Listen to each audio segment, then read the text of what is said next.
시간이 되었습니다. 다 같이 사도신경으로 신앙 고백하시며 2024년 10월 23일 수요일 새벽 기도에 함께 시작하겠습니다. 나는 전능하신 아버지 하나님 천지의 창조주를 믿습니다. 나는 그의 유일하신 아들 우리 주 예수 그리스도를 믿습니다. 그는 성령으로 잉태되어 동정녀 마리아에게서 나시고 본디오 빌라도에게 고난을 받아 십자가에 못 박혀 죽으시고 장사된 지 사흘 만에 죽은 자 가운데서 다시 살아나셨으며 하늘에 오르시어 전능하신 아버지 하나님 우편에 앉아 계시다가 거기로부터 살아있는 자와 죽은 자를 심판하러 오십니다. 나는 성령을 믿으며 거룩한 공교회와 성도의 교제와 죄를 용서받는 것과 몸의 부활과 영생을 믿습니다. 아멘.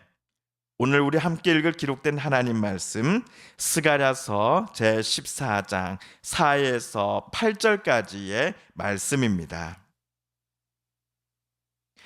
구약 1325쪽경에 있는 스가랴서 제14장 4에서 8절까지의 말씀 오늘 함께 읽고 묵상합니다.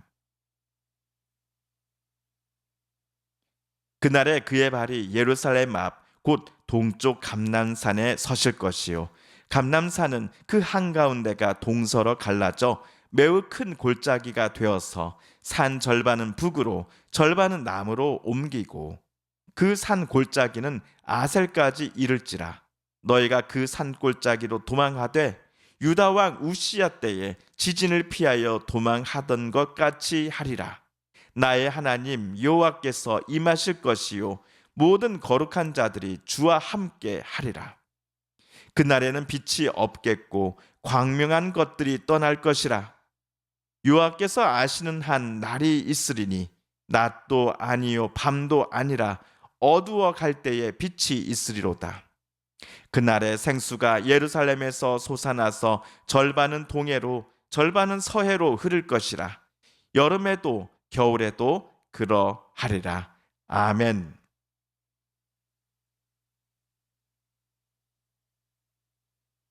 어제 스가랴 14장 1에서 3절까지 단락을 함께 읽었습니다. 그날에는 하나님께서 약탈자들을 불러다가 예루살렘을 공격하게 하실 것입니다. 하나님께서 고용하신 약탈자들은 예루살렘 성을 함락하고 넘어가서는 수많은 이들을 죽이거나 생포하여 어디론가 붙잡아 갈 것입니다. 성내를 불태우고 약탈할 것입니다. 하지만 같은 그날에 있을 위와 같은 약탈자들의 만행에도 불구하고 예루살렘 성 안에는 살아남은 자들이 반드시 존재할 것입니다.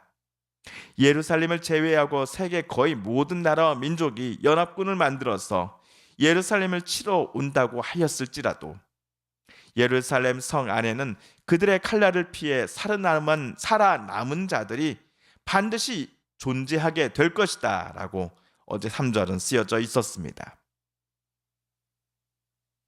그날에 예루살렘 성을 약탈하라고 모든 민족들을 불러 모으신 이가 하나님이십니다. 또한 그날에 그 민족들의 만행에도 불구하고 끝까지 살아남을 백성들이 있으니 이들을 보호하시고 지켜주시는 분도 하나님이십니다.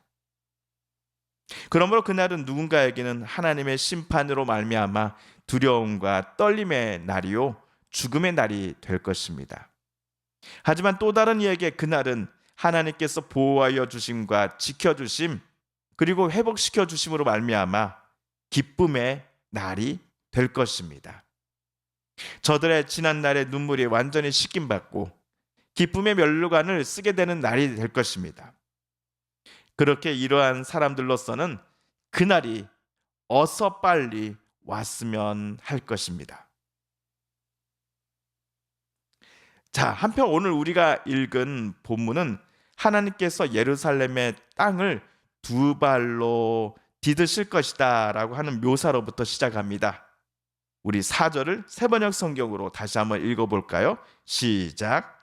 그날이 오면 주님께서 예루살렘 맞은편 동쪽 올리브 산 위에 발을 디디고 서실 것이다. 그러면 올리브 산은 한가운데가 갈라져서 동서로 뻗은 깊고 넓은 골짜기가 생길 것이다. 산의 반쪽은 북쪽으로, 다른 반쪽은 남쪽으로 옮겨질 것이다. 4절을 읽으실 때에 저를 포함해 많은 분들이 이렇게 생각하지 않으셨을까 싶습니다. 예를 들면 하나님도 우리 사람들처럼 두 다리, 두 팔, 얼굴에 입, 코, 입, 귀 이렇게 갖고 계시는 게 틀림없어. 창세기에 보잖아. 하나님께서 우리의 형상으로 사람을 만들자 하신 것을 보면 하나님도 우리 사람처럼 똑같이 생기시지 않았을까? 라고 말입니다. 이처럼 하나님과 사람을 형체와 모양면에 있어서 둘 다 똑같다 라고 생각하는 것을 가리켜 신인 동형론이라고 부른다고 합니다. 신인 동형론입니다. 그러나 구약학자들은 자신들의 주석서에서 오늘 사절을 주석할 때에 하나님을 신인 동형론의 틀에서 해석하지 마십시오라고 우리들에게 요청하곤 합니다. 스가랴 당시의 사람들 또 뿐만 아니라 구약 전체를 봤을 때 구약을 쓴 사람들이 하나님을 이 사람의 언어로서 남에게 표현하고 설명하는 것이 분명 한계가 있기 때문에 여기 4절은 하나님을 의인화시켜서 표현한 것뿐이다라고 주석가들은 설명합니다. 그러므로 오늘 4절을 우리가 묵상할 때에 중요한 것은 하나님께서 하늘 보좌로부터 내려오셔서 예루살렘 맞은편 동쪽 올리브산 위에 오시어 두 발을 딛고 서 계셨다라는 사실입니다. 그렇다면 하나님께서 마치 사람처럼 예루살렘이 보이는 감람산 위에 자기의 두 발을 딛고 계신다라는 표현이 무엇을 의미할까요? 감람산은 하나님께서 이제 함께 하시는 곳이 되었기에 그곳은 거룩한 곳이 된다라는 의미일 것입니다. 또한 강한 창과 방패, 총과 칼을 가진 적군이라고 할지라도 하나님께서 두 발을 딛고 서 계시는 이곳을 절대로 함락시킬 수 없다라는 것을 의미할 것입니다. 하나님께서 땅에 두 발을 디드시니 감람산이 한가운데가 갈라져서는 동서로 뻗은 깊고 넓은 골짜기가 생긴다고 합니다. 적군의 치열하고 무서운 공격을 받아 살 길이 막막할 때에 만군의 주님이신 여호와께서 예루살렘 근처의 산인 감람산에 두 발을 딛자마자 생겨난 골짜기를 통하여 사람들이 성 밖으로 도망칠 수 있을 것입니다. 도망치는 이들이 살 수 있는 이유는 감람산에 오셔서 두 발을 딛고 서 계신 야훼 하나님께서 모든 천군 천사를 거느리고 이곳에 내려오셨기 때문입니다. 우리 5절도 세 번역으로 함께 읽어보겠습니다. 시작. 그 산 골짜기는 아셀까지 미칠 것이다. 너희는 유다 왕 우시야 때에 지진을 만나 도망한 것 같이 주님의 산 골짜기로 도망할 것이다. 주 나의 하나님이 오신다. 모든 천군을 거느리고 너희에게로 오신다. 한편 6절부터 8절까지는 그날에 있을 자연 현상을 언급하고 있습니다. 여기서 우리 8절만 다시 한번 세 번역으로 읽어봅니다. 그날이 오면 예루살렘에서 생수가 솟아나서 절반은 동쪽 바다로 절반은 서쪽 바다로 흐를 것이다. 여름 내내 겨울 내내 그렇게 흐를 것이다. 예루살렘과 유대 땅은 지금이나 스가랴 당시나 물이 귀한 곳입니다. 비가 연중 많이 내리는 곳이 아니기 때문입니다. 그런데 8절에서 그날이 되면 생수가 솟아나서는 절반은 동쪽으로 또 나머지 절반은 서쪽으로 흐른다라고 쓰여져 있습니다. 비가 그나마 많이 오는 시기 때만 물이 풍성해지는 것이 아니라 사계절 내내 예루살렘에서 솟아날 생수가 온 땅을 충분히 적셔줄 것이다 라고 쓰여져 있습니다. 그런데 왜 예루살렘에서 생수가 흐르는 것입니까? 예루살렘 땅을 주 여호와께서 두 발을 딛고 서 계시기 때문일 것입니다. 오늘날 그날에 예루살렘에서 샘솟는 샘물이 온 땅을 적실 것이다 라는 말씀을 읽으실 때에 많은 분들이 신약의 요한복음에 기록된 예수님의 다음 말씀을 또 올리셨을 겁니다. 어떤 우물가에 물을 기르러 온 사마리아 여인에게 예수님은 이렇게 말씀을 하셨지요. 예수께서 대답하여 이르시되 이 물을 마시는 자마다 다시 목마르려니와 내가 주는 물을 마시는 자는 영원히 목마르지 아니하리니 내가 주는 물은 그 속에서 영생하도록 솟아나는 샘물이 되리라. 그날은 어떤 이에게 무서운 심판의 날이 될 것입니다.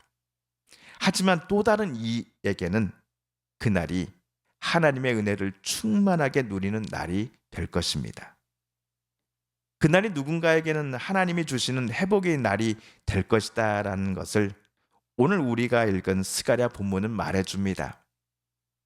예수님은 그날에 하나님께서 주시는 회복과 은혜가 어떤 것인지를 그날이 되기 전에 자신의 삶을 통하여 우리에게 보여주십니다. 그 은혜와 회복의 샘물이 바로 예수님이셨습니다. 성도 여러분, 그러므로 우리도 은혜와 회복의 샘물이신 예수님께서 우리에게 찾아오시고 우리와 늘 함께 해주시기를 위해 이 아침 함께 기도하시지 않으시겠습니까? 우리의 힘만으로는 오늘을 살아가기가 참으로 벅차고 힘드니 오늘 또 우리와 주님 늘 함께 해주셔서 우리에게 늘 샘솟는 샘물과 같은 하나님의 은혜를 부어 주시옵소서 주님이라고 저와 여러분 이 아침 함께 기도 드리십시다. 주님께서 가르쳐 주신 기도를 드리며 스가랴서 말씀 묵상 제 32번째 시간을 모두 마칩니다. 하늘에 계신 우리 아버지, 아버지의 이름을 거룩하게 하시며 아버지의 나라가 오게 하시며 아버지의 뜻이 하늘에서와 같이 땅에서도 이루어지게 하소서. 오늘 우리에게 일용할 양식을 주시고 우리가 우리에게 잘못한 사람을 용서하여 준 것 같이 우리 죄를 용서하여 주시고 우리를 시험에 빠지지 않게 하시고 악에서 구하소서. 나라와 권능과 영광이 영원히 아버지의 것입니다. 아멘. 사랑하는 성도 여러분, 오늘 스가랴 말씀 묵상 중에 하나님께서 저와 여러분에게 들려주신 하나님의 음성과 또 하나님의 뜻을 다시금 떠올려 보고 싶습니다. 오늘 말씀 묵상 중에 하나님께서 우리에게 주신 그 뜻과 말씀, 음성을 기억하며 우리도 오늘 깨닫고 다짐한 바대로 우리 살아가게 달라고 오늘 말씀을 붙잡고 하나님 앞에 기도드리기를 원합니다. 마지막으로 우리가 가지고 나오는 간절한 기도 제목 하나님께 아뢰며 하나님의 은혜의 보좌 앞으로 우리 더 가까이 나아가겠습니다. 함께 개인 기도 시간 갖습니다.